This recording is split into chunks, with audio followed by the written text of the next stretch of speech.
உலகெங்கும் உள்ள தமிழ் மக்களுக்கு ஜோதிட சேவையில் சேலம் ஜோதிட ஆராய்ச்சியாளர்கள் சங்கம். தமிழ் உலகின் ஜோதிட ஜோதி சேலம் ஆன்லைன் அஸ்ட்ரோ டிவி.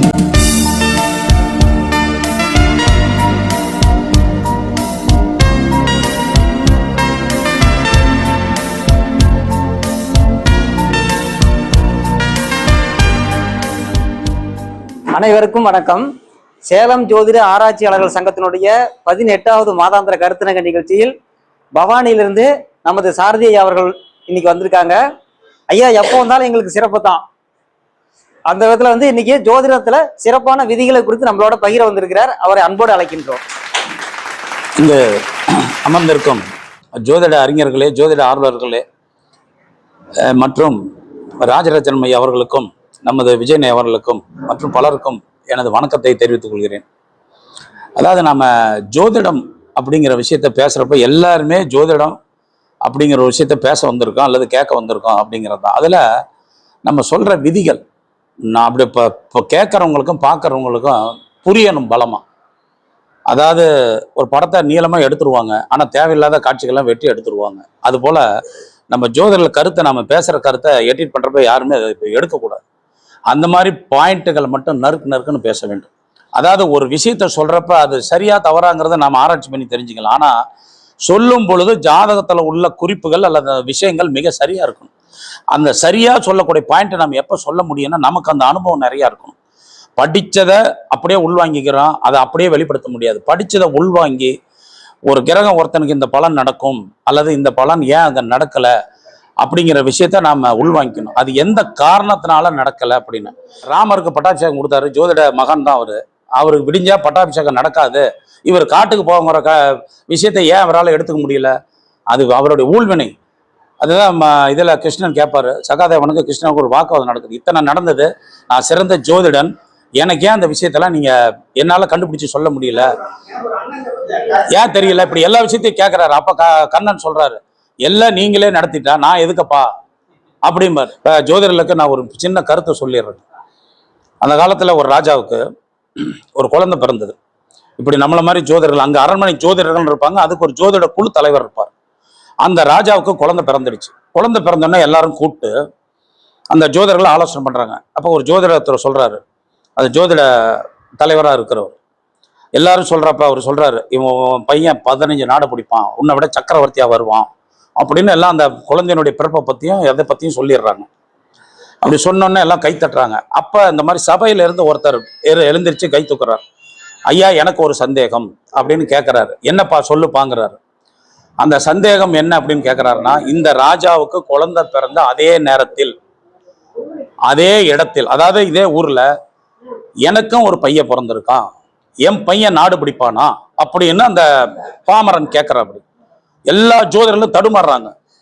எல்லா ஜோதிடர்களும் கொஞ்சம் அப்படியே பதில் சொல்ல தெரியல. ஏன்னா கேள்வி ஒண்ணுதான், ராஜாவுக்கு ஒரு குழந்தை இந்த நேரத்துல பிறந்திருக்கு, அவர் நாடு பிடிப்பான் அப்படின்னு சொல்லிட்டீங்க, ராஜா விட 10 நாடு பிடிப்பான்ட்டீங்க, எனக்கும் அந்த நேரத்துல ஒரு குழந்தை பிறந்திருக்கு, அப்ப என் பையனை நாடு பிடிப்பானா? அவன் கேள்வி நியாயமானதா இல்லையா? அப்ப எல்லா ஜோதிடர்களும் தடுமாறுறாங்க. அப்ப ஒரு தலைமை ஜோதிடர் அவர் எழுந்திருச்சு என்ன சொல்றாரு, சரிப்பா நீ என்ன தொழில் பண்ற அப்படின்னு கேட்கிறாரு. ஐயா, நான் அரண்மனைக்கெல்லாம் சலவை துணி எடுக்கிற தொழிலாளி அப்படிங்கிற. அப்படி அப்போ உடனே அந்த தலைமை ஜோதிடர் சொல்றாரு, ராஜா கருவில் உருவானப்ப ராஜா பாரம்பரியமா ஒரு சத்திரிய வம்சம், அவன் விந்துவில் ராணி வம்சத்தில் வந்த. அப்போ இவங்க கிட்ட அதிகாரமும் நாடு பிடிக்கும் ஆசையும் அதிகாரம் செய்யும் குணமும் அந்த இதுவும் அவர்கள் ரத்தத்திலே ஊறி போயிருக்கு. அப்படிப்பட்ட குழந்தைக்கு நாடு பிடிக்கிற ஆசைதான் வரும். அப்போ அவன் நாடு பிடிப்பான். நீயும் உன் மனைவியும் பணிந்து வாழ்பவர்கள், அதாவது உங்க தொழிலே பணிந்து அரண்மனையில துணி எடுக்கிறீங்க, எல்லாம் செய்றீங்க. நீ ஒரு அரண்மனையில துணி எடுப்ப, அவன் பல அரண்மனையில துணி எடுப்பான். இந்த வித்தியாசத்தை கண்டுபிடிச்சாரு பாருங்க ஜோசியர். அதுதான் உண்மையான ஜோசியர். DNA வச்சு அதை தான் இன்னைக்கு நாம எல்லாம் மரபணுகள்ங்கிறோம்.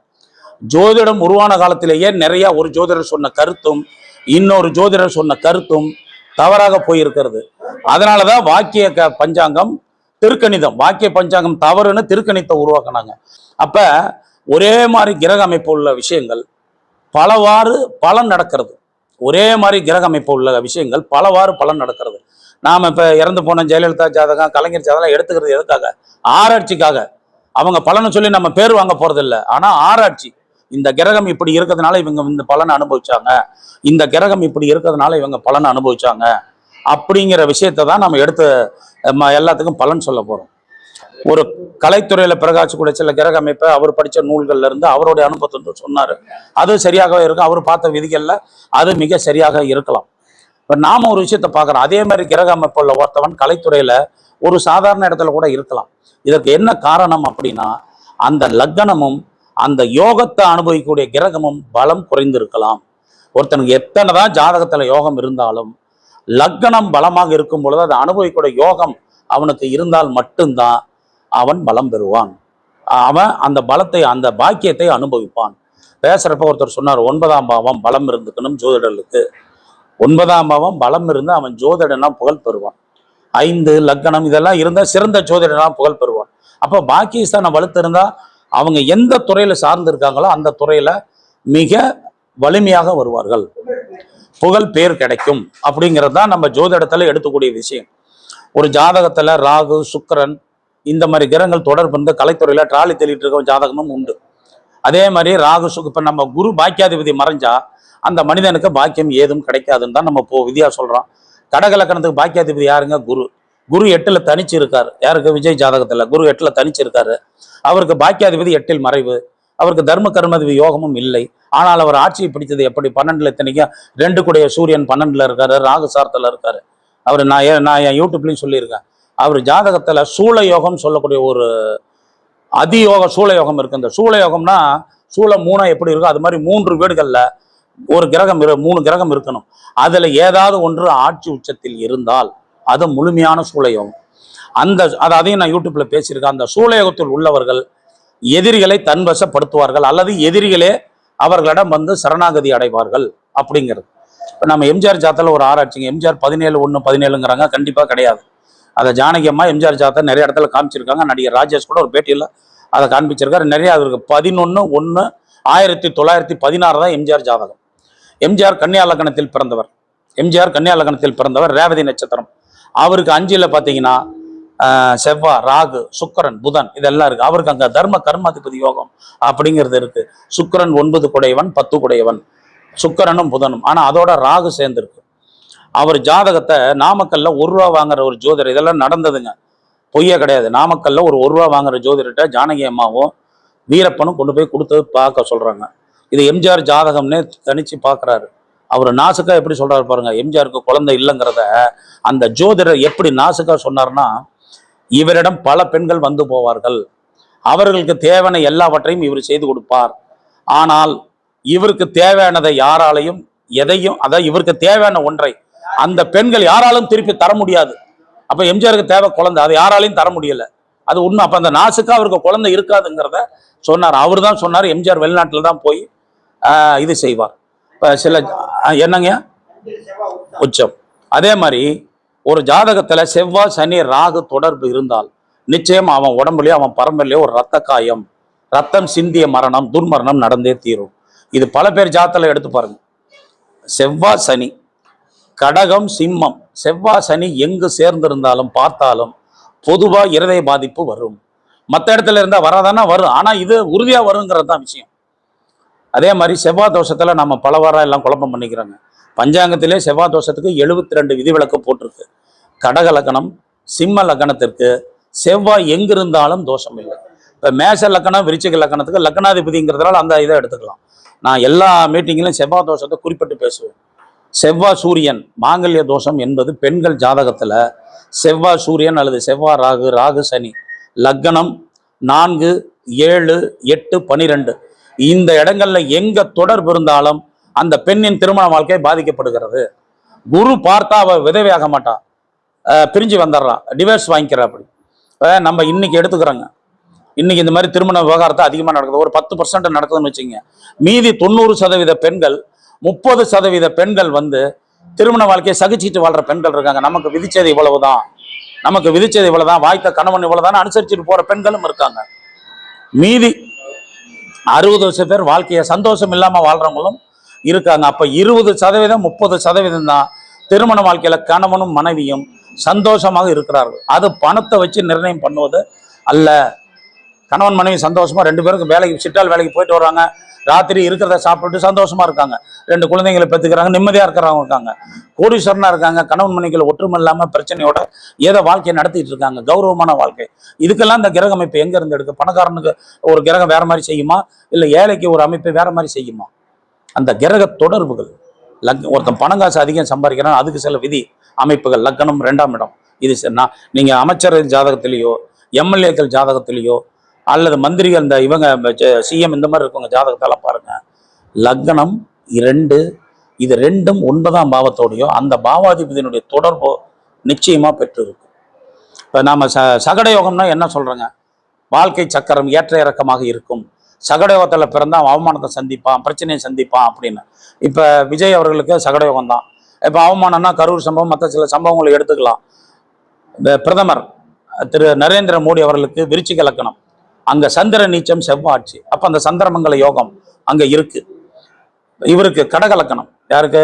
விஜய்க்கு, அங்கே சந்திரமங்கல யோகம் இப்படி இருக்கு. ஆனா பாக்கியாதிபதி ஒரு நம்ம ஆரம்ப படிப்பினை என்னங்க?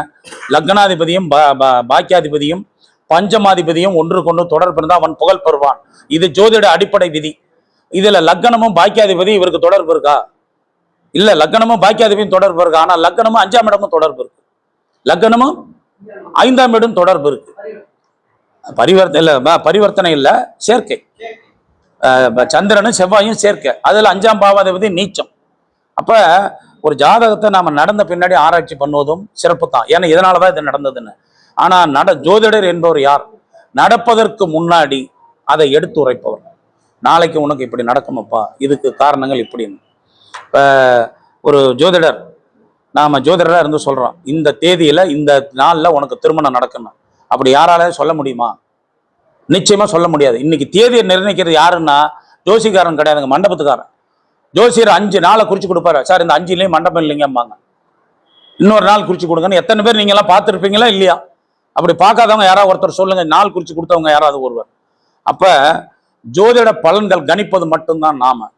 நமக்கு மேல ஒரு விஷயத்தை நடத்தி கொடுக்கறது இயற்கை, பிரபஞ்ச சக்தி. அது எப்படியா இருந்தாலும் ஒரு தொடர்புகள்.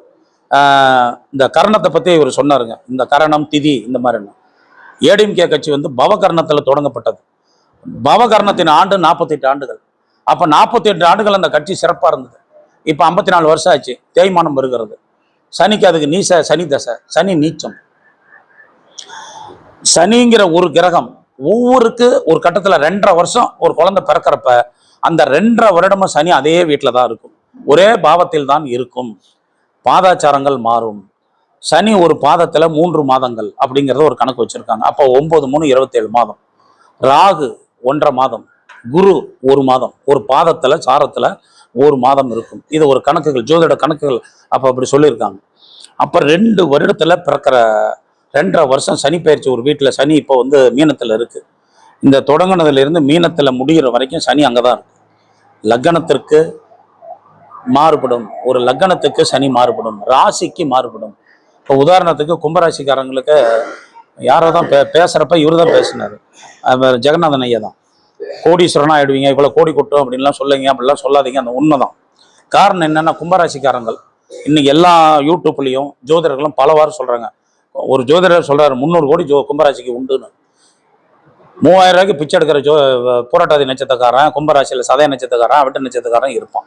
கும்பராசியில ஒரு யோகம் என்பது ஒருவனுக்கு எந்த அளவுல வேலை செய்யும் அப்படின்னா, அன்றாடம் அடுத்தவங்க கையை எதிர்பார்க்க ஒரு பிச்சைக்காரன் ஒரு ராசியில பிறந்திருப்பான், ஏதோ ஒரு ராசியில பிறந்திருக்கான். ஒரு கூலி தொழிலாளி அன்றாடம் கூலி சம்பாதிக்க அடுத்தவங்க கையை எதிர்பார்த்து உழைத்து சம்பாதிக்கக்கூடிய ஒரு தொழிலாளி, அவன் ஒரு அதே நட்சத்திரத்துல பிறந்திருப்பான். ஒரு மிடில் கிளாஸ்ல, அதாவது ஒரு கவர்மெண்ட் வேலை அல்லது தனியார்ல ஒரு வேலை இப்படிங்கிற வேலையில இருக்கிறப்போ அவனுக்கு ஒரு இது இருக்கும், அவனுக்கு ஒரு நட்சத்திரம் அதே தான். இப்போ உதாரணத்துக்கு நாம் அந்த நட்சத்திரம் உத்திராட்டாதி நட்சத்திரத்தை எடுத்துக்குவோம். இந்த உத்திராட்டாதி நட்சத்திரத்தில் இன்னைக்கு ஒருத்தருக்கு ராஜயோகம்னு டிவியில சொல்றாங்க, பேப்பர்ல பொதுப்பண்ணல்ல போட்டிருக்காங்க. இந்த உத்திராட்டாதி நட்சத்திரத்துல மட்டும் கிட்டத்தட்ட உலகத்துல 800 கோடி பேர் இருக்காங்க. அதெல்லாம் விட்டுருங்க, தமிழ்நாட்டில் இருக்க 8 கோடி பேர்ல 2 கோடி பேர் உத்திராட்டாதி நட்சத்திரத்துல இருப்பார்கள். 4ல் ஒரு பங்கு, 9ல் ஒரு பங்கு, எப்படி வேணா நம்ம டிவைட் பண்ணிக்கலாம், இப்படி இருக்காங்க. அது அத்தனை பேருக்கு அன்னைக்கு ராஜயோகம் ஒரே மாதிரி வேலை செய்யுமான்னு செய்யாது இல்லையா? ஒரு தட்டுல பிச்சைக்காரனுக்கு ஒரு 500 ரூபாய் விழுந்தா அது அவனுக்கு ராஜயோகம். ஒரு அன்றாட குளிர்தாகி முதலாளி சந்தோஷப்பட்டு நல்லா வேலை செஞ்சதார ஒரு 1000 ரூபாய் வச்சுக்க கொடுத்தா அவனுக்கு அது ராஜயோகம். ஒரு மாச சம்பளத்தில் இருக்க அன்னைக்கு ஏதாவது வேலை செஞ்ச ஒரு கிடைச்சதுன்னா அது அவனுக்கு ராஜயோகம். திடீர்னு முதலாளி கூப்பிட்டு இன்கிரிமெண்ட் தர்றாரு, அவனுக்கு அது ராஜயோகம். ஒரு பெரிய தொழிலதிபருக்கு லட்சக்கணக்கில் வந்தாலும் என்ன இவ்வளவுதானா அப்படிம்பாங்க. அந்த மாதிரி அந்த யோகத்தின் அளவு என்பது அவரவர் ஜாதகத்தை பொறுத்ததே. இந்த இடத்துல இது ஒரு நிறைவு, இதுல நிறைய இருக்கு. இன்னொரு குடம் வைக்கிறோம், அதுலயும் நிறைய தண்ணி இருக்கு. ஒரு அண்டா வைக்கிறோம், எல்லாத்துலயும் தண்ணியும் இருக்கு. ஆனா எல்லாத்துலயும் நிறைவு தான். ஆனா கொள்ளளவுன்னு ஒண்ணு இருக்கு இல்லைங்களா, கெப்பாசிட்டி. அது ஜாதக யோகத்துல இருக்கிற யோக கெப்பாசிட்டி தான் அவனுக்கு அந்த பலன்களை எடுத்து கொடுக்கும். அதனாலதான் நம்ம இப்ப அந்த அந்த அரண்மனையில ஒருத்தன் கேள்வி கேட்டார, ராஜாவுக்கு பிறந்த அதே நேரத்துல எனக்கு ஒரு குழந்தை பிறந்திருக்கு அப்படிங்கிறது. ஒரு 50 ஆண்டுகளுக்கு முன்னாடி, அதாவது அவங்க இப்போ இந்திரா காந்தி அம்மா, எம்ஜிஆர், கலைஞர் இவங்கெல்லாம் உயிரோடு இருந்த காலத்துல துக்ளக் ஆசிரியர் என்ன பண்ணாரு, விளையாட்டுத்தனமா இல்லை உண்மையா நடந்ததுங்க. அன்னைக்கு பிரபலமா இருக்க ஜோதிடர்கள்ட்ட இந்த 3 பேத்து பேரையும் மாத்தி கொண்டு போய் பார்க்குறாரு. இந்திரா காந்தி ஜாதகத்தை சொல்றாரு ஒருத்தர், இவர் சிறந்த குடும்ப நிர்வாகியா, கண்டுபிடிப்பீங்க நிர்வாகியா, குடும்ப தலைவியா இருப்பாங்கன்ட்டாங்க. உண்மை இது, அந்த புஸ்தகத்திலே வந்துருங்க, இது பொய் கிடையாது. கலைஞர் ஜாதகத்தை இவர் சிறந்த எழுத்தாளர், இவர் மத்திய ஆபீஸ்ல குமாஸ்தாவா இருப்பார், கணக்கு எழுதுவார், நல்லா எழுதுவாருங்கிறத சொல்லிவிட்டாங்க. ஆனா என்ன எழுத்து எழுதுவார், எப்படிப்பட்ட எழுத்துக்கள்ங்கிறத சொல்லல. அன்னைக்கு காலகட்டத்தில் மிக புகழ்பெற்ற ஜோதிடர்களாக இருந்தவர்கள். எம்ஜிஆர் ஜாதகத்தை பார்த்தா இவர் கலைத்துறையில் கொஞ்சம் நாடகத்தில் நடிச்சுக்கிட்டு கொஞ்சம் இதா இருப்பாரு. இவ்வளவுதான் இந்த 3 ஜோதிடர்களும் அவரை பற்றி சொன்னது, இந்த 3 பேர்களையும் சொன்னது. அதை துக்ளக்கில் வெளியிட்டு அவங்க பேர் ராமசாமி, குப்புசாமி, மாரசாமி, ஒரு லேடிஸ் பேரை போட்டு இப்படிதான் கொண்டு போய் கொடுத்தான். ஒருவர் கூட இந்த ஜாதகம் இப்படி இருக்கும் இப்படி இருக்குன்னு சொல்லல அப்படிங்கிறாங்க. அப்ப ஜோதிடர் எதை கத்துக்கணும், அல்லது எப்படி பேசிக்கணும், எப்படி புரிந்து கொள்ள வேண்டும், அல்லது எப்படி எதிர்காலிகளுக்கு பலன் சொல்ல வேண்டும் அப்படிம்பாரு. இதுக்கு ஒரு சின்ன உதாரணத்தை சொல்லிட்டு நான் என்னுடைய 2 கருத்துக்களை சொல்லிடுறேன். கண்ணதாசன் அமெரிக்காவில் ஒரு கல்லூரி மாணவர்கள் நிறைஞ்ச சபையில போய் இது படிக்கிறார். எல்லா மாணவர்கள்லாம் படிச்சுட்டாங்க. கடைசியா ஒரு மாணவன் படிச்சிடறான் கவிதையா, எல்லாம் பெரிய வரவேற்பு இல்லை. அதே இடத்துல கண்ணதாசன் எழுதி படிக்கிறாரு. ஒவ்வொரு வரிக்கும் கைத்தட்டல், ஒவ்வொரு வரிக்கும் கைத்தட்டல். இப்போ அது முடிஞ்சோன்னா கண்ணதாசன் சொல்றாரு, மாணவர்களே இதை கவனிச்சிங்க, இந்த பாட்டு நான் எழுதுனது இல்லை, எனக்கு முன்னாடி ஒருத்தன் படிச்சான்னு அவன் எழுதியது, ஆனா அவன் படிச்சதான் நான் எழுதியது. அப்ப பேருக்கு தான் ஒரு கைத்தட்டலோ அல்லது இதோ. அப்ப அந்த திறமையை தான் கண்டுபிடிக்கணும். அல்லது அந்த ஒரு ஜாதகத்தை பார்த்தோன்னா இதுல இந்த 100க்கு 100 எந்த ஜாதகம் கணிக்க முடியாதுங்க. ஆனா நுணுக்கங்களை எடுத்துக்கொள்ள வேண்டும். ஒருத்தன் தோக்கிறதுக்கு ஒரு காரணமா இருக்கலாம், ஒரு திதி காரணமா இருக்கலாம். இப்ப எனக்கு உண்மையிலே திதி விஷயத்துல நான் அதிக உடன்பாடு இல்லாம இருந்தேன். ஆனா இவர் ஒரு வார்த்தை சொன்னார். இப்போ சொல்ற விதத்துலதான் ஒரு விஷயம் புரியும் மக்களுக்கு. இவர் ஜெகநாதன் ஐயாவா திருச்செங்கோட்டுக்கு சொன்னார், திதியை பத்தி ஒரு விஷயம் சொன்னாரு. திதி நிதி கொடுக்கறது எல்லாமே பிறந்த திதியில செய்ய காரியம் புகழ் பெறும், பலன் கொடுக்குங்கிற ஒரு விஷயத்த அவர். அதே மாதிரி கர்ணத்தை எப்படிப்பட்ட இதை அமைக்கலாம், ஒரு கர்ணத்துக்கு இத்தனை ஆண்டுகள், ஒரு கர்ணத்துக்கு இத்தனை நாட்கள், 47 நாட்கள் உள்ள கர்ணம் இருக்கு, 7 நாட்கள் உள்ள கர்ணம் இருக்கு. அப்ப அந்த மாதிரி விஷயத்தெல்லாம் அந்த கர்ணத்தை எதுக்கு பயன்படுத்துங்கிறத நாம ஜோதிடர்கள் தான் நம்ம கணக்கெடுத்துக்கணும். ஒரு நிலைத்து நிற்கக்கூடிய கட்டடத்துக்கெல்லாம் இந்த கர்ணத்துல செஞ்சா நல்லா இருக்கும் அப்படிங்கிறது. அது மாதிரி தான் நம்ம பலன் எடுத்துக்கொள்ள வேண்டும். இப்போ ஜோதிடத்துல கொடுக்கப்படாத விதிகளே கிடையாது, கொடுக்கப்படாத விதிகளே கிடையாது. இன்றைய நவீன காலத்துல என்ன நடக்கும் என்பதை அன்றைய உலகம், ஜோதிட உலகம் சொல்லிவிட்டது. ஆனா அன்னைக்கு ஜோதிடம் சொன்ன மாதிரி அன்னைக்கு நடக்கல. அந்த கருத்துக்கள்லாம் இன்னைக்கு தான் நடந்துகிட்டு இருக்கு. ஒரு 40 வருஷத்துக்கு முன்னாடி குழந்தை பாக்கியம் இல்லாதவங்க ரொம்ப குறைவு. எல்லாத்துக்கும் குழந்தை இருக்கு, 4 குழந்தை இருக்கும், 10 குழந்தை இருக்கும், 5. ஒருத்தர் ஏதோ 100ல ஒருத்தருக்கு தான் குழந்தை இல்லைன்றது. இன்னைக்கு 100க்கு 40% குழந்தை இல்லாதவர்கள் இருக்காங்க. அப்ப அன்னைக்கு நாம படித்த நூல்கள், அன்னைக்கு படிச்ச விதிகளை தான் இன்னைக்கு எடுத்துக்கிறோம். நம்ம ஆராய்ச்சி கொஞ்சம் பண்ணிக்கணும். இன்னைக்கு 5ஆம் பாவம் எப்படி இருக்கு, இது எப்படி இருக்கு, இந்த ஏன் இவனுக்கு குழந்தை கிடைக்காது அப்படிங்கிறது. இப்ப சுக்கிரனும் கேதுவும் அப்படிங்கிறதுங்க ஒரு குறிப்பிட்ட டிகிரிக்குள்ள, ஒரு 3 அல்லது 5 டிகிரிகள்ல இருந்தா அவனுக்கு விந்தணுக்கள்ல கெட்டித்தன்மை குறைபடும், உயிரணுக்கள் குறைவாக இருக்கும் அப்படிங்கிறது ஜோதிட சாஸ்திரம். அப்ப அதை மட்டும் எடுக்காம 3ஆம் பாவத்தையும் பார்த்து கொள்ளலாம். 3ல வீரிய கிரகங்கள், பாவ கிரகங்கள் இருந்தா அவனுக்கு அவனுடைய உடம்புல ஆரோக்கியம் இருக்கவும் அவனுக்கு காம உணர்வு இருக்கும் அப்படின்னு சொல்றாங்க 3ஆம் பாவத்தை வச்சு. இப்ப நாம ஒரு ஜாதகத்துல 3, 8, 12, 6 இந்த மறைவு ஸ்தானங்கள் ஒன்றுக்கொண்டு இடமாறு இருக்கப்ப அதை விபரீத ராஜயோகம் அப்படின்னு சொல்றோம். அதே 3, 8, 12 லக்னத்தோட சம்பந்தப்படுறப்ப அவன் உயிர்கண்டத்தையோ ஒரு அவமானத்தையோ சந்திக்கிறான். நீங்க 3, 8 சம்பந்தப்பட்ட எந்த ஜாதகத்தையும் எடுத்து பாருங்க, அதுக்கு சுபர் பார்வை இல்லைன்னா அவன் ஒரு விபத்தையோ, அவன்கிறத விட அவன் குடும்பத்தில் ஒரு விபத்து அல்லது ஒரு அவமானம், ஒரு பொருள் இழப்பு இதை சந்திக்காத ஜாதகர்கள் இருக்கவே மாட்டார்கள். நான் ஏன் அவருக்கு அல்லது அவர் குடும்பம் அப்படிங்கிற விஷயத்த சொல்றேன்னா, ஒரு ஜாதக பலாபலன்கள் என்பது அவனுக்கு மட்டும் பலன் கொடுக்காது, அவரை சார்ந்தவர்களையும் கொடுக்கும். நம்ம இப்போ ஒரு பயணம் பஸ்ல போறோம், இப்ப அதுல போறப்ப விபத்து நடக்குது, 10 பேர் இறந்துடுறாங்க. நல்லா ஜோதிடர்கள் கரெக்டா மனசாட்சியா சொல்லுங்க, அந்த 10 பேத்துக்கும் அந்த 10 பேர் ஜாதகத்திலையும் அவன் விபத்தில் இருப்பான்ங்கிற விதி அமைப்பு இருக்குமா? நிச்சயமா இருக்காது, இருக்காது. கும்பகோணத்துல இறந்த 94 குழந்தைகள், 2004 சுனாமில இருந்த பல உயிர்கள், இவங்களுக்கெல்லாம் ஒரே மாதிரி ஜாதக அமைப்பு இருக்குமா? நம்மள மாதிரி ஜோதர்கள் எல்லாத்தையும் அதை அப்படியே ஒன்னா கணிச்சிருக்க முடியுமா? முடியவே முடியாது. அப்ப ஏன் இந்த மாதிரி விபத்துக்கள் நடக்குது, அல்லது ஒரு குறிப்பிட்ட இதுல ஏன் இப்படி சாகுறாங்க அப்படிங்கிறதுக்கு ஜோதிட சாஸ்திரத்தில் ஒரு விளக்கம் கொடுத்துருக்காங்க. லக்கண வளையம் அப்படிங்கிற ஒரு விஷயத்த கொடுத்துருக்காங்க. மிருதுஞ்சியம், அதாவது இந்த அபமிருதுஞ்சியம், இந்த மாதிரி மிருதுஞ்சியம் சூரியனோட நட்சத்திரத்திலிருந்து இந்த நட்சத்திரத்துல நிற்கும் கிரகங்கள் மிருத்துஞ்சய பலம், அதுல நடக்கிறப்ப ஏற்படக்கூடிய விபத்துல அதுல சம்பந்தப்பட்டவங்க எல்லாருமே இறப்பார்கள் அப்படிங்கிறதுங்க. ஒரு ஜோதிடத்தையே கணேசன் ஐயா ஒரு மாதிரி பார்ப்பாரு, ஐயா ஒரு மாதிரி பார்ப்பாரு, இவரும் ஒரு மாதிரி பார்ப்பாரு, இன்னொருத்தர் இருப்பாங்க. ஒரு ஜாதகம் ஒண்ணுதான், ஆனா அதை ஒவ்வொரு கோணத்துல எடுத்து பார்ப்பார்கள், அல்லது பலன் சரியாதான் வரும். அது ஒரு ஜாதகத்துல சொல்லுங்க. காரணம் அது என்னன்னா, அதுல மட்டும்தான் இந்த உப நட்சத்திரங்கிற ஒரு விதியை கண்டுபிடிச்சு சொல்லியிருக்காங்க. அதுல மட்டும் கிட்டத்தட்ட ஒவ்வொரு இதுக்கும் ஒரு உப நட்சத்திரம். ஆனா நம்ம இதில் அதை சொல்லியிருக்காங்க, நவாம்ச கணக்கு வச்சிருக்காங்க. ஆனா கேபி சிஸ்டத்தில் அது கொஞ்சம் துல்லியமா சொல்லியிருக்காங்க, அவ்வளவுதான்.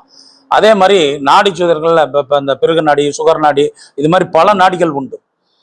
அதுல அந்த காலத்திலேயே சில விதி விலக்குகள் கொடுத்துருக்காங்க. புலிப்பாணி ஜோதிட நூல்கள் படிச்சவங்களுக்கு சிம்ம லக்னத்துக்கு செவ்வாய் பாதகாதிபதி அப்படிங்கிற ஒரு விஷயத்த சொல்லியிருப்பாங்க. மீதி எல்லா நூல்களையும் செவ்வாய் நன்மையே அப்படிங்கிறத சொல்லியிருப்பாங்க. உத்தர காலாமிர்தம் அப்படிங்கிறதுல அந்த ஜாதகத்தை எழுதின காளிதாஸ் ஒரு காளி தெய்வத்தின் அருளால் தான் அதை எழுதினார். அவர் இருந்த அந்த ராஜா பேர் மறந்துட்டேன், அவர் அரண்மனையில் இருந்த அந்த ராஜா. அப்பதான் பல 248 ஜோதிடர்கள் சேர்ந்து இந்த திருக்கணித முறையை உருவாக்குறாங்க. அந்த வாக்கியத்துல சில கணக்குகள் பிழையாக வருகிறது அப்படின்னு.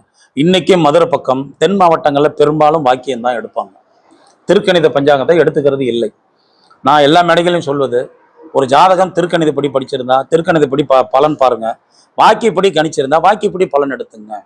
அதை தான் நான் சொல்வேன். இது சரியா அது சரியா, இல்லை இது தவறா அது தவறா அப்படிங்கிற விஷயத்துக்கு போவதே இல்லை எந்த ஒரு ஜாதகத்திலும். இப்போ ஒரு சிம்பிளா நம்ம ஒரு பார்த்துக்கோங்க, பாக்கியாதிபதி லக்னாதிபதி மறையக்கூடாது, ஒண்ணுக்கு ஒன்று அது தொடர்பு இருக்கணும்.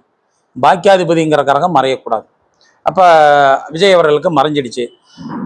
6 கூடிய கிரகம் 8ல இருந்தது, விபரீத ராஜயோகம் அப்படிங்கிற மாதிரி எடுத்துக்கிறதா, அல்லது பாக்கியாதிபதி 8ல மறைஞ்சிட்டாரு, அவருக்கு சில பாக்கியங்கள் இல்லை அப்படின்னு எடுத்துக்கிறதாங்கிறதா நம்மளுடைய ஜோதிட ஆராய்ச்சிக்கு நம்ம எடுத்துக்கணும். அப்போ ஒரு ஜோதிட ஆராய்ச்சியில ஒவ்வொரு ஜோதிடர்களும் ஒரு தனி மனித ஜாத்தை பார்த்தோன்னா சில விஷயத்த நோட் பண்ணி வச்சுங்க. இவருக்கு இந்த பலன் நடந்திருக்கு, இவருக்கு இந்த பலன் நடக்கவில்லை, ஏன் நடக்கல அப்படிங்கிற விஷயத்த நோட் பண்ணி பாருங்க. அப்படி நோட் பண்ணி பார்க்கறப்ப அடுத்த தடவை நம்ம தவறு செய்யாமல், இதனாலதான் இந்த நுட்பத்தினாலதான் இந்த தப்பு நடக்கல, அவருக்கு அல்லது அவருக்கு இந்த விதி கை கொடுத்தது, அல்லது இந்த விதி அவருக்கு செயல்படலை அப்படிங்கிற பாயிண்ட்டை நம்ம எடுத்துக்கொள்ள முடியும் அப்படிங்கிறதுங்க. இப்ப ஜோதிடத்துல 5ஆம் பாவம் அப்படிங்கிறது எத்தனையோ இதுக்கு சொல்லியிருக்காங்க. அத்தைக்கு 5ஆம் பாவம் தான், மாமனுக்கு 6ஆம் பாவம், பாட்டனுக்கு 5ஆம் பாவம் தான், அவன் குழந்தை செல்வர்களுக்கு 5ஆம் பாவம் தான், பூர்வீகத்துக்கு 5ஆம் பாவம் தான், குலதெய்வத்திற்கும் 5ஆம் பாவம் தான். இப்ப இத்தனை விஷயங்களுக்கு எல்லாம் 5ஆம் பாவம். நம்ம எல்லாம் பல ஜோதிடர்கள் சொல்லுவாங்க, உங்க குலதெய்வத்தை கண்டுபிடிக்கும் முறை, அல்லது நாங்க குலதெய்வத்தை கண்டுபிடிச்சு தரோம் அதெல்லாம் அப்படி ஜோதிடத்துல தவறான விஷயங்கள். ஒரு குடும்ப ஜாதகத்துல எடுங்க, 5ஆம் பாவத்தை எல்லாம் ஒருத்தருக்கு குலதெய்வம் தெரியல அப்படின்னா அந்த குடும்பத்தில் உள்ளவங்க அல்லது பங்காளி உள்ளவங்கள கடைசி பையன், ஏன்னா எப்பயுமே ஒரு குடும்ப ஜாதகத்துல கடைசி பையன் ஜாதகம் தான் பலன் கொடுக்கும். அந்த கடைசி பையன் ஜாதகம் 5ஆம் பாவத்தை ஒவ்வொரு இதுலையும் எடுத்து பாருங்க. 5ஆம் பாவத்துல இந்த எல்லா குடும்பத்திலும் அந்த 5ஆம் பாவத்துல ஒரு சம்பந்தப்பட்ட கிரகம் ஏதோ ஒரு ரூபத்துல தொடர்பு இருக்கும். அதுல எது பெரும்பான்மை இருக்கு அதை வச்சு இப்படி இருக்கலாமா, இந்த இடத்துல குலதெய்வம் இருக்கும் அப்படிங்கிறத நம்ம சொல்லிக்கலாங்க, தீர்மானம் பண்ணிக்கலாம். ஒரு குடும்பத்துல 4 குழந்தை இருக்கு, 5 குழந்தை இருக்குன்னா எல்லாத்தையுமே 5ஆம் பாவம் ஒரே விட வராது, அல்லது 5ஆம் பாவாதிபதி ஒரே தான் வராது. ஆனால் அந்த 5ஆம் பாவம் அவங்க பூர்வீகத்தோட தொடர்புள்ள ஒண்ணு நிச்சயமா அங்க ஏதோ ஒரு இடத்துல டச் ஆகும். அப்புறம் பங்காளிகள், அதாவது நாம அப்பா வர்க்கத்தை எடுப்பது எதை எடுக்கிறோம், 9ஆம் இடம், பாகிஸ்தானம், அதுதான் இப்போ அப்பாவனுடைய நிலைமை, அப்பாவனுடைய உறவுகள், ஜந்து பந்துக்கள்லாம் 9ஆம் வீட்டையும் எடுத்துக்கலாம். ஒருத்தர் கோயில் கட்டி கும்பாபிஷேகம் பண்ற அமைப்பு, அல்லது சபையில உருமா கட்டுற அமைப்பு, மரியாதை கிடைக்கிற அமைப்பெல்லாம் லக்னம் 9ஆம் இடத்து அதிபதி பலம் பெற வேண்டும் அல்லது தொடர்பாது கொள்ள வேண்டும் அப்படிங்கிறது. அது இருந்தால் அவங்களுக்கு கிடைச்ச யோகம் சிறப்பாக இருக்கும். அது இல்லைன்னா அந்த கிடைச்ச யோகத்தை சிறப்பாக இருக்காது. அதுக்கு இப்பயும் நான் மறுபடியும் கடகலக்கணத்துக்காரர் தான் சொல்றேன். முதல்வர் ஜாதகத்துல பாக்கியாதிபதி 8இல் மறைவு. அது கிடைத்தது சரியா முழுமையா பயன்படுத்துவாரா அப்படிங்கிற கேள்வியை நான் ஜோதிடர்களுக்கு வச்சிடறேன். ஏன்னா பாக்கியாதிபதி 8இல் மறைவு. இப்ப இந்த கோணத்துல நாம ஒவ்வொருத்தரும் ஜாதகம் பார்க்கலாம். ஒரு பெண் ஜாதகத்தை பாக்குறீங்க, அவர்களுக்கு நாம சொன்னது மாதிரி செவ்வாய் சூரியன் நட்சத்திரத்துல தொடர்பு இருக்கா, சேர்க்கையில இருக்கா, லக்னத்தோடையோ 4ஆம் பாவத்தோடையோ, இப்படி எங்க இருந்தாலும் அந்தந்த பாவத்தை கெடுக்கும். லக்னத்துல இதே கிரகம் இருந்தால், இந்த செவ்வாய் சூரியன் ராகு கிரகம் இருந்தால், அவள் தன் பேச்சாலோ தன் குணத்தாலோ அந்த பெண் தன் வாழ்க்கையை கெடுத்துக் கொள்வாள், தன் நல்ல பெயரை கெடுத்துக் கொள்வாள். இது எந்த ஜாதத்திலும் எடுத்து பாருங்க. 4ஆம் பாவத்தில் செவ்வாய் சூரியன் ராகு இருந்தா அந்த பெண்களுக்கு உதிரப்போக்கு அதிகமா இருக்கும், மாதவிடா பிரச்சனை இருக்கும், கர்ப்பப்பை சார்ந்த பிரச்சனை இருக்கும். தன் நடத்தையால் அந்த பெண் குலத்திற்கு கெட்ட பேர் வாங்கி தருவாள். 7ஆம் பாவம் திருமண வாழ்க்கை. இதே செவ்வாய் ராகு சூரியன் சனி இந்த 4 பாவகரங்கள் சுபர் பார்வையின்றி இருந்தால் அவர்களுக்கு திருமணம் வாழ்வு சிறப்பது இல்லை. அதே போல 8ஆம் வீடு, 8ஆம் வீடுங்க பெண்களுக்கு மாங்கல்ய ஸ்தானம். அது மட்டும் இல்லாம அவமானம் அதிர்ஷ்டம். ஒரு பெண் திருமணத்துல திருமணத்தை பிரிஞ்சு கணவன் விட்டு வந்துட்டா, புருஷனை விட்டு டைவர்ஸ் ஆகி வந்துட்டா அப்படிங்கிறப்ப அந்த அவமானம் அந்த பெண்ணுக்கு மட்டுமல்ல, அந்த பெண்ணினுடைய குடும்பத்திற்கும் உண்டு. அப்ப 8ஆம் பாவத்தை ஆயுள் மாங்கல்யம் அப்படிங்கிற கான்செப்டை தாண்டி அவமானம் கௌரவம் அப்படிங்கிறதையும் எடுத்து பாருங்க. நிறைய பேர் 8ஆம் பாவம் அதிர்ஷ்டங்கிறாங்க, உண்மைதான். ஆனா ஒரு அவமானத்துக்கு பின் ஒரு அதிர்ஷ்டம் வரலாம். அதுக்கு அடுத்தது 12ஆம் பாவம். இந்த 12ஆம் பாவம் நம்ம எல்லாம் எடுத்துக்கிறது மோட்சம் அப்படிங்கிறது. 12ஆம் பாவத்துக்கு இன்னொரு விதி உண்டு, அயன சைன சுகம். இதுல இந்த மாதிரி பாவிகள் இருந்தா அங்க முறையற்ற பழக்க வழக்கம் அல்லது முறையற்ற தொடர்பு, இந்த மாதிரி விஷயங்கள் வரும் என்பதை எடுத்துங்க. இதுக்கு சுபர் பார்வை இருந்தா சில விஷயங்கள் இலைமறைவு காய்மறைவாக இருக்கும், அல்லது விதவை ஆவறதுக்கு பதிலாக வாழ்க்கையை பிரிவாள். எந்த கெட்டதுக்கும் சுபர் பார்வை இருந்துட்டா அந்த பலன் கொஞ்சம் குறையும், ஆனா நடக்காம இருக்கவே இருக்காது. ஒரு விபத்து நடக்கணும்னு விதி இருந்தா விபத்து நடந்து விடும், ஆனால் விபத்தில் உயிர் தப்பிச்சு கொள்ளலாம். இவ்வளவுதான் அந்த சுபர் பார்வைக்கு உண்டான பலன். நடப்பதை தடுக்க முடியாது, நடப்பதை தடுக்க முடியாது, பலம் குறையும். இப்போ ஆந்திராவில் பல வருஷங்கள்லாம் பம்பாயில் ஒரு விஷயம் இருக்குங்க. இந்த காராகிரகம் அமைப்பு உள்ளவங்க, அதாவது சிறைக்கு செல்ல அமைப்பு உள்ளவங்க என்ன பண்ணுவாங்க, ஜெயிலில் போய் ஒரு 500 1000 ரூபாய் கொடுத்துட்டு அன்னைக்கு ஒரு நாள் களி சாப்பாடு சாப்பிட்டு வந்துடுவாங்க. இப்போ ஆந்திராவில் அதை சட்டமாகவே நடைமுறைப்படுத்திட்டாங்க. யார் வேணா அந்த அமைப்பு இருந்தால், நம்ம ஜோதிடர்கள் சொல்கிறோம் இல்லையா, தமிழ்நாட்டுக்குன்னு அந்த சிஸ்டம் வரல. அதாவது அவன் சிறை செல்லணும், அவ்வளவுதான். எதுக்கு போறாங்கிறது கேள்வி இல்லை.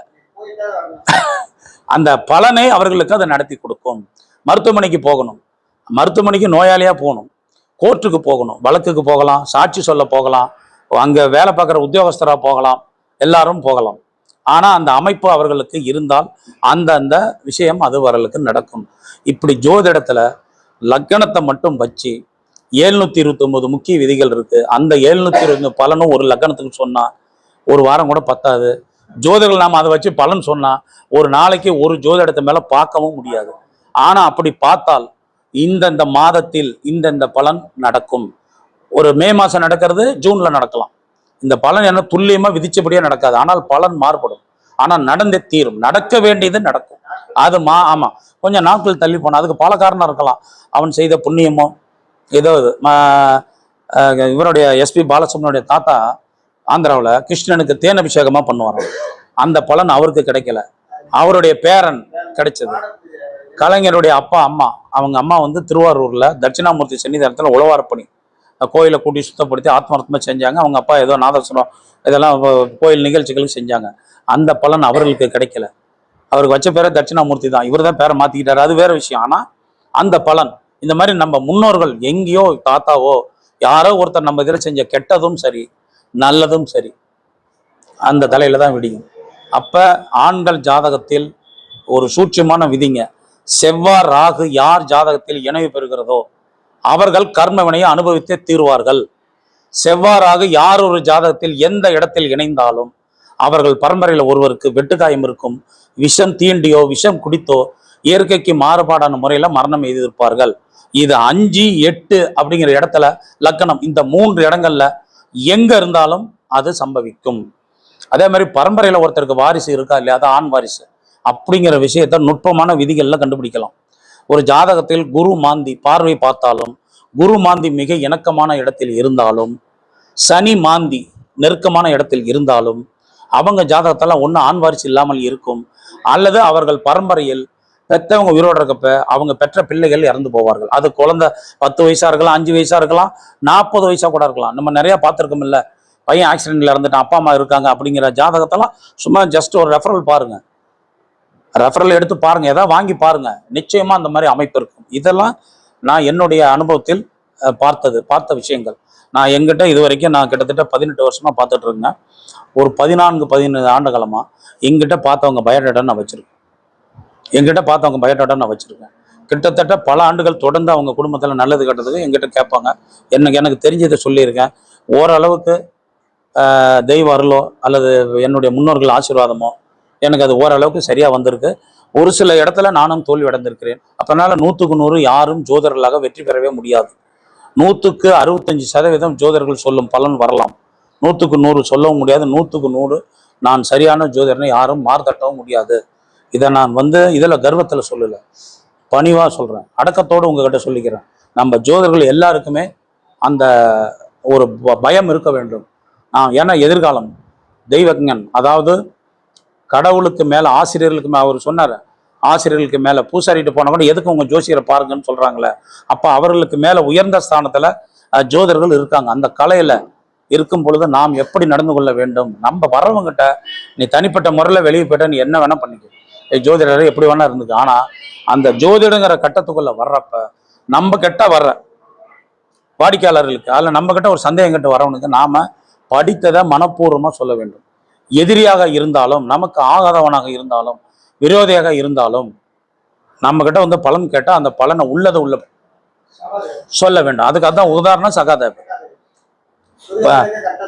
ஆமாங்க, அதை அப்புறம் மாத்திட்டாரு கடவுள், அது வேற விஷயம். ஆனால் அவன் ஜோதிடரா சரியா இருந்துட்டான்.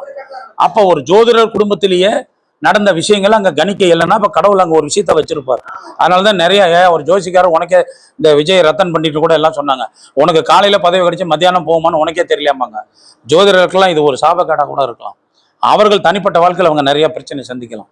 ஆனா அவர்கள் அடுத்தவங்களுக்கு சொல்றது எப்படி, அதுல சரியா இருக்காரா அப்படிங்கிறத நாம ஜோதிடர்களா பார்த்துக்கணும். நாம ஜோதிடம் பார்க்கும் பொழுது நாம சொல்ற பலன் நம்ம படிச்ச விஷயத்துல இருந்தும் நம்ம அனுபவத்துல இருந்தும் இது சரியா இருக்குன்னு தான் பார்க்கணுமே ஒழிய, கட்டத்தை பார்த்து கட்டத்தில் இருக்க கிரகங்கள் சொல்லும் செய்தி தான் அவங்க கிட்ட சொல்லணுமே ஒழிய, எதிரில் இருப்பவங்க கார்ல வந்திருக்காங்களா, ஆடம்பரமா வந்திருக்காங்களா, பெரிய மனிதர்களா அல்லது சாதாரண மனிதர்களா அப்படிங்கிறத பார்த்து பலன் சொல்வதை ஜோதிடர்களாக நாம் தவிர்க்க வேண்டும். நம்ம ஜோதிடர்களுடைய அடிப்படை முதல் தகுதியை கட்டங்களை பார்த்து கிரகங்களையும் நட்சத்திரங்களையும் அதை கணித்து பலன் சொல்லணும். அவங்கள நிமிர்ந்து கூட நம்ம பார்க்க வேண்டியதில்லை. இப்படி பண்ணா மிகப்பெரிய வெற்றியாளர்களாக ஆவார்கள் அப்படிங்கிறத சொல்லிட்டு, ஜோதிடர்கள் அப்படின்னா நாம அந்த கரெக்டா இருக்கும். நம்ம மட்டும் பாக்குறது இல்லை, யூடியூப்ல எல்லாம் பாக்குறாங்க. அப்ப பார்க்கும் பொழுது அந்த ஜோதிட கலை மேல ஒருத்தருக்கு பாக்குறவங்களுக்கு மதிப்பு வரணும். ஏற்கனவே ஜோதிடத்தை பத்தி பல வார சொல்லிட்டு இருக்காங்க. ஆமா, ஆனா ஜோதிட கலையை பத்தி நாம பேசுறப்போ அப்ப அந்த கலை மீது ஒரு மதிப்பு வரணும். நாம ஜோதிடர்கள்னா ஒரு மதிப்பா இருப்போம். அப்ப நம்ம வாய்களிலிருந்து வரக்கூடிய வார்த்தைகள் நிறைய யூடியூப்ல போடுறாங்க. ஒருத்தர் சொல்றாரு, கும்பராசிக்கு 300 கோடி ரெடியா இருக்க, போய் சீக்கிரம் போய் எடுத்துக்காங்கிறாங்க. அப்படி இதெல்லாம் இப்ப ஜோதிடத்தில் இந்த ஒரு கடவுளை மட்டும் கும்பிடு போதும், நீ எல்லாம் வந்துடுவ, இந்த 5 கோயிலுக்கு மட்டும் போனா போதும், உன் பாவம் பூரா போகும் அப்படிங்கிறாங்க. அவனவன் செய்த பாவத்தின் அளவு எந்த ஜோசியருக்கு தெரியும்? அவங்க பக்கத்திலே கூட இருக்கவங்களுக்கு தெரியாது. மறைமுகமா எத்தனை பாவம் செய்வாங்க, அந்த அளவெல்லாம் அந்த பாவத்தின் அளவா பாவம் செய்தவன் தான் தீர்க்க வேண்டும். அந்த பாவத்துக்கு உணர்ந்து போனா அவன் அடுத்த முறை அந்த பாவத்தை செய்யாம இருக்கணும். அப்பதான் அந்த பாவ விமோசனம் அல்லது அந்த பாவத்தின் பலன் குறையும். நான் பரிகாரம் செஞ்சிட்டேன், இனிமேல் அடுத்து அந்த பாவம் செய்வேன் அல்லது அந்த அதர்மத்தை செய்வேன்னா அது மறுபடியும் ஏதோ ரூபத்துல தலை தூக்கும். நீ செய்யற பாவத்தை நீ அனுபவிக்காம போயிடலாம், தப்பிச்சுக்கலாம். அது உன்னுடைய ஜாதக பலன் கூட காரணமா இருக்கும், உன் சந்ததி அனுபவிக்கும். அதனாலதான் அந்த காலத்துல எது செஞ்சாலும் பாட்டம் செஞ்ச பாவம், பாட்டம் செஞ்ச புண்ணியம் பேரனுக்கு அப்படிம்பாங்க. இந்து அதாவது இந்து தர்மமே பாட்டம் சொத்து பேரனுக்கு தான். ஆனா சட்டத்துல அப்படி விதிவிலக்கு இல்லை. ஆதாரமா பாட்ட சொத்து பேரனுக்கு பங்கு உண்டுன்னு தான் சொல்லுவோம் இல்லையா, கட்டாயம் கிடையாது. ஆனா நம்ம இந்து தர்மத்துல பாட்டன் சொத்து பேரனுக்கே, அவன் புண்ணியமும் அதுதான், அவன் செய்யும் பாவமும் அதுதான். அப்ப நம்ம தனி மணி ஜாத்தை எடுத்துக்கிறப்ப நம்ம என்ன விஷயத்தை எடுத்துக்கணும்? இந்த கிரகம் இப்படி இருக்கு, சரி இது நடக்குமா? அப்ப அவனை எடுத்து அப்படி அவன் போட்டிருக்க உடையை பார்க்க வேண்டியதில்லை, அவன் கழுத்துல கையில போட்டிருக்க மோதிரத்தை பார்க்க வேண்டியதில்லை, அவன் கழுத்துல போட்டிருக்க நகையை பார்க்க வேண்டியதில்லை. இதை இந்த கிரகம் இப்படி இருக்கு, இவனுக்கு இது நடக்குமா?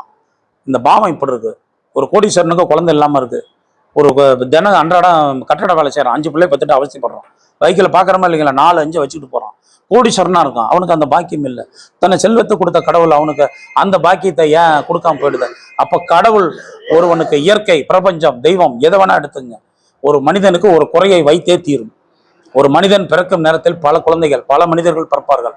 ஒருவன் உயர்கிறான், அதே நேரத்தில் பிறந்த ஒருத்தர் உயராம போறதுக்கு நான் அந்த சொன்னேன் இல்லைங்களா, ராஜா காலத்துல இந்த மாதிரி விஷயத்தையும் நீங்க பாயிண்ட்டை எடுத்து பார்த்து கொள்ளுங்க. நம்ம ஜாதகம் பார்க்கறதுனால அவங்க ஜாதியை கேட்க முடியாது, உங்க அப்பா அம்மா என்ன பண்றாங்கன்னு கேட்க முடியாது. ஆனா நம்ம நுட்பம் அதை கணிக்க முடியும், நிச்சயமா கணிக்க முடியும் என்று சொல்லி என் பேச்சை பொறுமையா கேட்டவங்களுக்கும் ஏதாவது தவறு இருந்தால் விமர்சனம் பண்ணுங்க. ஒரு சின்ன கருத்து சொல்றேங்க, நான் புதுசா ஒரு யூடியூப் சேனல் ஆரம்பிச்சிருக்கேன். அந்த சேனல் பெயர் ஸ்ரீ சக்தி ஆஸ்ட்ரோ பவானி. இது வரைக்கும் ஒரு 30 வீடியோ வெளியிட்டிருக்கேன், எல்லாம் ஜோதிடத்தை பற்றி தான். இதில் ஒரு சேவையாக ஜோதிடத்துக்கு செய்யணுன்னு செவ்வாய்க்கிழமை இனி அடுத்த 15 வர செவ்வாய் இல்லாமல் அடுத்த செவ்வாயிலிருந்து அது வெளிவரும். ஜோதிடர்களுக்கு வகுப்பு இலவசமாக, ஜோதிடம் ஆரம்பத்திலிருந்து ஆரம்ப நிலை எப்படி, ஜோதிடம் எங்கே பிறந்தது, எப்படி வளர்ந்தது, அதை வளர்த்த ரிஷிகள் யாரு, ஒவ்வொருத்தரும் ஜோதிட கலைக்கு எப்படி பங்காற்றினாங்க அப்படிங்கிற ஒரு அடிப்படை விஷயத்த சொல்லிட்டு அதுல இருந்து பலன், லக்னம் எப்படி பலன் எடுப்பது, எப்படி சூட்சுமமா பலன் எப்படி எடுப்பது, எப்படி இந்த சூட்சும பலன் சூட்சுமெல்லாம் ஒன்றும் பெரிய விஷயமே கிடையாதுங்க. ஒரு லக்னமே கெட்டு போனா கூட அந்த லக்னத்தை தாங்கி பிடிக்கக்கூடிய அமைப்பு 5ஆம் பாவத்துக்கும் பாக்கியஸ்தானத்துக்கும் இருக்கும். அது எங்கேயாவது அவனுக்கு செயல்படும். அதுதான் சூட்சும விதி. அவன் செய்த புண்ணியம், முன்னோர்கள் செய்த புண்ணியத்தை கண்டுபிடிப்பது சூட்சுமம், வேற ஒன்றும் கிடையாதுங்க. அந்த பலனையும் இந்த மாதிரி ஒவ்வொரு விஷயங்களும் ஒவ்வொரு கிரகத்திற்கும் முதல்ல மேச லக்னத்திலிருந்து எடுப்பேன். அதுக்கு முன்னாடி இந்த ஜோதிடம் எப்படி பிறந்தது, எப்படி பரிணாம வளர்ச்சி, இந்த முன்னோர்கள் எப்படி எந்தெந்த காலகட்டத்தில் எந்தெந்த ஆட்கள் ஜோதிடத்தை கொண்டு வந்தாங்க, இந்தியாவின் ஆரியப்பட்டன்னு நம்ம ஒருத்தரை சொல்றோம் இல்லைங்களா, இந்த மாதிரி விஷயத்துக்கெல்லாம் ஆதாரப்பூர்வமா ஜோதிடத்துக்கும் விஞ்ஞானத்துக்கும் உள்ள தொடர்புகளையும் ஆதாரப்பூர்வமா என்னோட யூடியூப் சேனல்ல போட போறேன். செவ்வாய்க்கிழமை ஜோதிடர்களுக்காக அது வரும். வெள்ளிக்கிழமை பொது பலன்கள், பொதுவாக இந்த மாதிரி இருந்தா நான் எப்பயுமே ராசி பலன் சொல்லவே மாட்டேன். என்ன 2 ஒரு டிவியில கூட கூப்பிட்டாங்க, இதெல்லாம் பெருமைக்கு சொல்றது இல்லைங்க, லோக்கல் சேனல்ல தான், புகழ்பெற்ற டிவியில இல்லை, லோக்கல் சேனல்ல வந்து ராசி பலன் சொல்லுவாங்க. அதுல எனக்கு நம்பிக்கையும் கிடையாது. ராசி பலன் சொல்வதில் பெரும்பாலும் எல்லாத்துக்கும் அது ஒத்து வருவதும் அல்ல. நம்ம திருப்திக்கு வேணா பேப்பரை பார்த்துக்கலாம், தினம் இதை பார்த்து கொள்ளலாம். ஒரு தனி மனித ஜாதகம் தான் அவர்களுக்கு உண்டான பலன்களையோ அவனுக்கு உண்டான யோகத்தையோ கொடுக்கும் என்பதை சொல்லி இது பண்ணிக்கிறேன். சேனல் ஞாபகம் இருக்குங்களா, ஸ்ரீ சக்தி ஆஸ்ட்ரோ பவானி. என்னுடைய தொலைபேசின்னு எல்லாத்துக்கும் தெரியும். நன்றி வணக்கங்க. ஐயா கொடுத்த சொற்பொழிவுல அறிவுள்ள இடத்துல வந்து இந்த மாதிரி கருத்துக்கள் விவாதங்கள் வர்றது சகஜம்தான். அது வந்து நம்மளுடைய அறிவை வந்து மேலும் மெருகூட்டும். இப்போ என்னுடைய ஆபீஸ்ல நான் ஜாதகம் பார்க்கும்போது சில பேர் குழந்தைகளை கூட்டி வந்திருப்பாங்க. சில குழந்தைகள் வந்து தூர கம்மல் இருக்காது, அந்த நோட் எடுக்க இந்த புக் எடுக்க எனக்கு வந்து அந்த பிள்ளைங்களை மேய்க்கிறதே பெரிய விஷயமா இருக்கும். ஆனா அந்த பிள்ளைங்க ஜாதகம் பார்க்கும்போது லக்கினமோ புத்திஸ்தானமோ வலுவா இருக்குது. ஒரு அருமையான ஜாதகம்னு சொல்ற பிள்ளைங்க எல்லாம் கொஞ்சம் துருத்துருன்னு தான் இருக்கிறாங்க. ஆனா ஒரு சில பிள்ளைங்க பொம்மையாட்டம் உட்கார வச்ச இடத்துல இருக்கும், அந்த ஜாதகம் அந்த அளவுக்கு இல்லை. உண்மையில என்ன அப்படின்னா ஆக்டிவா இருக்கணும், அறிவாலையும் திறமையாலையும் ஜெயிச்சு காட்டணும். அப்படின்னா உள்ளுக்குள்ள அறிவு பிரகாசிக்கணும். அப்படின்னா என்ன பண்ண செயல்பாடுல அதை காட்டணும். அந்த விதத்துல நம்ம ஜோதிடம் அப்படிங்கிறது பாத்தீங்கன்னா ஒரு விழிப்புணர்ச்சியோட எல்லாருக்குமே இந்த உலகத்துக்கே வழிகாட்டுற ஒரு அம்சத்துல தான் நம்ம இருக்கிறோம். அது போல ஐயா சொன்ன மாதிரி ஜோதிட விவாதங்கள் வந்து சகஜமானது, இது யாரும் வித்தியாசமா எடுத்துக்க தேவையில்லை. கருத்துக்கள் இன்னொன்னு நம்ம ஜோதிட சங்கத்தினுடைய அரங்கத்துல எல்லாருக்குமே அவங்கவுங்களுடைய கருத்துக்களை பேசுறதுக்கு முழு உரிமை உண்டு. அப்படிதான் ஜோதிடம் சார்ந்த மாதிரி வீடியோக்கள் நிறைய வருது. இருந்தும் ஜனங்களுக்கு இன்னும் பத்தல, இன்னும் நம்மளுக்கு தெரிஞ்சுக்கணும்னு நிறைய ஆவலா இருக்காங்க. அப்படிங்கும்போது நாமளும் நிறைய விஷயங்கள் கொடுக்கணும். அதுல ஐயா நிறைய விஷயங்கள் ஆய்வு செய்து இவர் சொல்ற விதங்கள்லாம் பார்க்கும்போது பாத்தீங்கன்னா நிறைய சாமி சொல்ற மாதிரி சொல்லுவாரு. அந்த விதத்துல வந்து ஐயாவுடைய கருத்துக்கள் வந்து ரொம்ப ஏத்துக்கக்கூடிய விஷயங்கள் நிறைய அமைஞ்சிருக்குது. ஐயா தொடர்ந்து வந்து சங்கத்துல நிறைய இன்னும் கருத்துக்கள் கொடுக்கணும்னு சொல்லி எல்லாருடைய சார்பில் வேண்டி கேட்டுக்கிறோம். ஐயாவுக்கு நமது சங்கத்தினுடைய பொருளாளர் மகாலிங்கம் ஐயா அவர்கள் பொன்னடை பத்தி கௌரவிக்கணும்னு கேட்டுக்கிறேன்.